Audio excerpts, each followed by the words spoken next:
Hello, my dear children. I, Dr. Niharika, welcome you again in our Padhai classes. Our Padhai classes, there is so much to learn for everyone.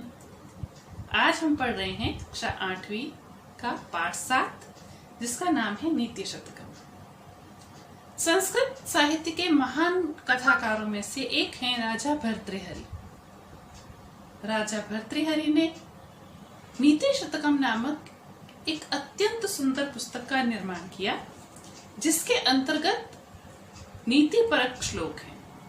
यह श्लोक उस समय भी बहुत महत्वपूर्ण थे और वो श्लोक आज भी इतने ही महत्वपूर्ण हैं। दो बच्चों की बातचीत के द्वारा इस पाठ में यह बताया गया है कि नीति शतक पुस्तक क्या है एवं कितनी उपयोगी है। तो आइए पढ़ते हैं पाठ 7 नीति शतकम। पहला बच्चा है महेंद्र। महेंद्र प्रत्युषा को बुला रहा है और कह रहा है, हे प्रत्युषे स्वागतम ते, पश्य इदम पुस्तकम। हे प्रत्युषा, तुम्हारा स्वागत है, इस पुस्तक को देखो। प्रत्युषा, कुतः प्राप्तम इदम? यह तुमने कहां से प्राप्त की? यह पुस्तक तुम्हें कहां से मिली? महेंद्र, श्लोक वाचन प्रतियोगितायां पुरस्कार रूपेण शिक्षा अधिकारी महोदयः मह्यं पुस्तकम् इदं प्रायच्छत्। श्लोक वाचन प्रतियोगिता में पुरस्कार के रूप में शिक्षा अधिकारी महोदय ने मुझे यह पुस्तक दी थी। प्रत्युषा, इदं तु नीति शतकम् अस्ति, को अस्ति अस्य रचयिता? इस पुस्तक का नाम तो नीति शतक है, इसके रचयिता कौन है? महेंद्र, अस्य रचयिता तो राजा भर्तृहरि आसीत। इस पुस्तक के रचयिता तो राजा भर्तृहरि थे। अस्मिन् पुस्तके नीति संबंधिनः शतश्लोकाः लिखिताः। इस पुस्तक में नीति से संबंधित श्लोक लिखे हुए हैं। प्रत्युषा, एषु श्लोकेषु किम किम वर्णितम् अस्ति? इन श्लोकों में क्या क्या वर्णित है? महेंद्र, प्रत्युषे उचितम तव प्रश्नम। हे प्रत्युषा, तुम्हारा प्रश्न उचित है। एषु श्लोकेषु भर्तृहरिणा विद्या, वीरता, दया, मैत्री, उदारता, कृतज्ञता, साहस, परोपकार आदिना उदात्त भावानां वर्णनम कृतम। इस पुस्तक में, इन श्लोकों में भर्तृहरि जी के द्वारा विद्या, वीरता, दया, मित्रता, उदारता, कृतज्ञता, साहस एवं परोपकार इत्यादि श्रेष्ठ भावों का वर्णन किया गया है। अर्थात इन सारी श्रेष्ठ भावनाओं का हमारे जीवन में क्या महत्व है, इसका वर्णन इन 100 श्लोकों के द्वारा किया गया है।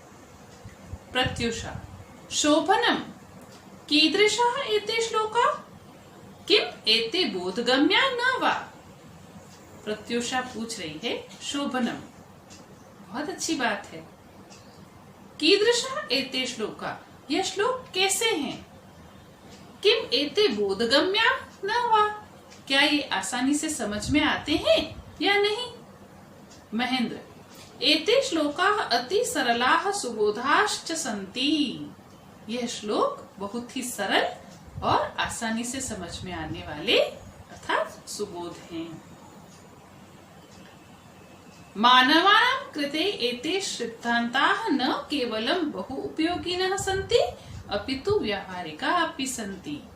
मनुष्यों के लिए ये सिद्धांत न केवल बहु उपयोगी हैं अपितु व्यावहारिक भी हैं। प्रत्युषा, किमपि श्लोकम उच्च स्वरेण पठ। इस पुस्तक में से प्रत्युषा के लिए कोई एक श्लोक उच्च स्वर में पढ़ के तो सुनाओ। महेंद्र, अस्तु शृणु अधुना पठामि अहम्। ठीक है, सुनो, मैं अभी पढ़ के सुनाता हूँ। अब वो क्या श्लोक पढ़ता है? यस्य अस्ति वित्तं सः नरः कुलीनः। देखिए, धन का महत्व तब भी था, धन का महत्व आज भी है, लेकिन एक बात है कि अधिक धन हमारे सर चढ़कर ना बोलने लगे, हम अपने संस्कारों को ना खोएं, इस बात का ध्यान रखना चाहिए। परंतु समाज में जो देखने को मिलता है इसमें वही बताया गया है।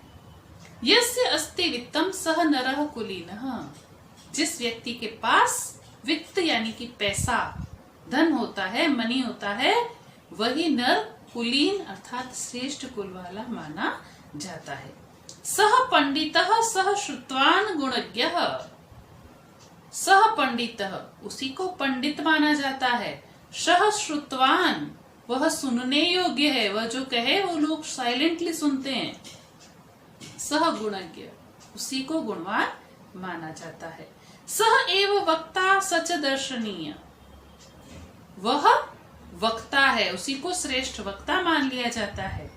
सहच दर्शनीय और वही दर्शनीय कहलाता है। लोगों की भीड़ इकट्ठा हो जाती है उन्हें देखने के लिए। सर्वे गुणा कांचनम आश्रयन्ति, कांचन का मतलब है गोल्ड, स्वर्ण। सारे गुण स्वर्ण के ही आश्रित होते हैं अर्थात धन के ही आश्रित होते हैं। जिसके पास धन अधिक होता है उसी को गुणवान मान दिया जाता है।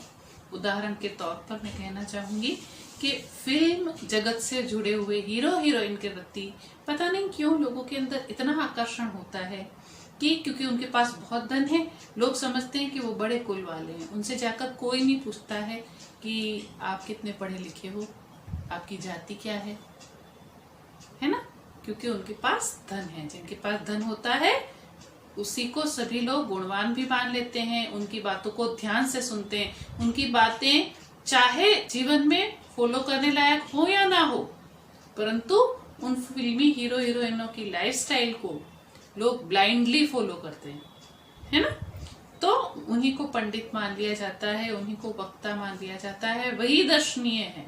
जब आए तो लोगों की भीड़ इतनी एकत्रित हो जाती है कि उन भीड़ को नियंत्रित करना बड़ा मुश्किल हो जाता है।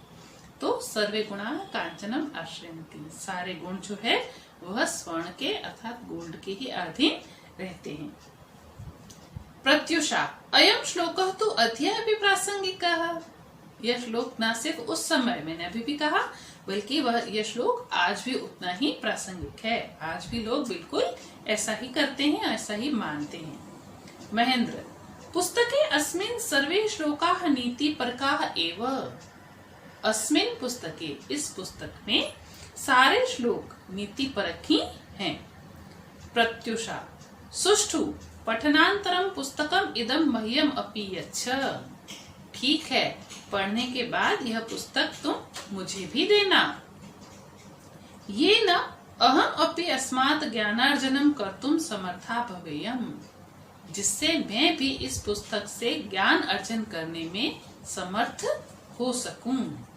महेंद्र अहम अपि पुस्तकात् केचन श्लोकाः स्मरिष्यामि, मैं भी इस पुस्तक से कुछ श्लोकों को याद कर लूंगा।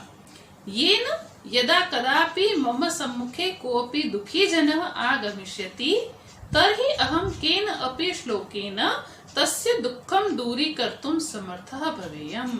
कितनी अच्छी बात कही। यदा कदापि जब कभी भी मम सम्मुखे मेरे सामने को अपि दुखी जनः आगमिष्यति कोई दुखी व्यक्ति आएगा, तर्हि अहम तो मैं केन अपि श्लोकेन किसी भी श्लोक से तस्य दुखम दूरी कर्तुम समर्थम भवेयम, उसका दुख दूर करने में समर्थ हो सकता हूँ। देखो कितने महत्वपूर्ण बात बताई है कि सारे श्लोक बहुत महत्वपूर्ण हैं। यदि हमारे सामने कोई दुखी व्यक्ति आता है और हम उसे कोई एक श्रेष्ठ श्लोक सुनाते हैं तो उसका दुख दूर हो सकता है। फॉर एग्जाम्पल कोई व्यक्ति आया और वो कहेगा कि देखो मुझे तो कोई महत्व ही नहीं देता है, मुझसे कोई मित्रता नहीं करता, मुझसे कोई बात नहीं करना चाहता, तो उसके दुख को दूर करने के लिए हम यही श्लोक सुना सकते हैं कि अरे इसमें दुख करने की क्या बात है। भर्तृहरि ने आज से कई वर्षों पहले एक पुस्तक लिखी जिसका नाम है नीति शतकम। उस पुस्तक में भी यही कहा गया है, यस्य अस्ति वित्तम सह नर कुलीनः सह पंडितः सह श्रुतवान सह गुणज्ञ सह एव वक्ता सह च दर्शनीय सर्वे गुणा कांचनम आश्रयन्ति। अर्थात उन्हीं को श्रेष्ठ माना जाता है जिसके पास अधिक धन है, तो तुम चिंता मत करो, यह समाज ऐसा ही है, यहाँ लोग ऐसे ही होते हैं। तो हमें अपने मन को दुखी ना करके श्रेष्ठ राह पर निरंतर चलते रहना चाहिए। यदि हम उसे ऐसा श्लोक सुनाकर आश्वासन प्रदान करें तो वह हमसे बड़ा प्रभावित होगा और उसका दुख भी दूर हो जाएगा। तो महेंद्र ने कहा कि मैं इस पुस्तक में से कुछ श्लोकों को याद कर लूंगा, ताकि मेरे सामने अगर कोई दुखी व्यक्ति आए तो मैं उसे श्लोक सुना सकूं और उसके दुख को दूर कर सकूं। प्रत्युषा। ज्ञायते यत् अस्य तु प्रत्येकः श्लोकः शिक्षाप्रदः नित्ययुक्तः च अस्ति। ज्ञायते यानी लगता है, यत् की क्या लगता है, अस्य प्रत्येक श्लोकः इस पुस्तक का प्रत्येक श्लोक शिक्षाप्रदः नीतियुक्तः च अस्ति, शिक्षाप्रद है और नीति युक्त है। महेंद्र। आम इदं पुस्तकं तु पठनीय संग्रहणीय च। हाँ, यह पुस्तक पढ़ने लायक है और संग्रह करने योग्य भी है। प्रत्युषा। अस्तु अधुना अहम गृहं गच्छामि। प्रत्युषा कह रही है, ठीक है, अब हम घर चलते हैं। इस प्रकार इस पाठ के अंतर्गत दो बच्चों के वार्तालाप के माध्यम से संस्कृत साहित्य के महान एवं श्रेष्ठ ग्रंथ नीति शतकम का संक्षिप्त परिचय लेखक ने हमारे सामने प्रस्तुत किया है। नीति शतक के बहुत सारे श्लोक संस्कृत की उच्चतर शिक्षा में कक्षा 9वीं एवं 10वीं में हमारे कोर्स में भी है, एवं आगे पढ़ाई करते वक्त भी नीति शतक के महत्वपूर्ण श्लोकों का अध्ययन हम करते हैं, जो उस समय भी प्रासंगिक थे, आज भी प्रासंगिक है। मैं आशा करती हूँ कि इन श्लोकों के भाव को हम अपने जीवन में ग्रहण करें। आपको ये पाठ समझ में आया होगा। वीडियो को लाइक करें, शेयर करें और आओ पढ़ें ऐप को अवश्य सब्सक्राइब करें। आओ पढ़ें ऐप से जुड़े रहें। अभ्यास प्रश्नोत्तर के लिए डिस्क्रिप्शन बॉक्स में लिंक जरूर देखें। बहुत बहुत धन्यवाद।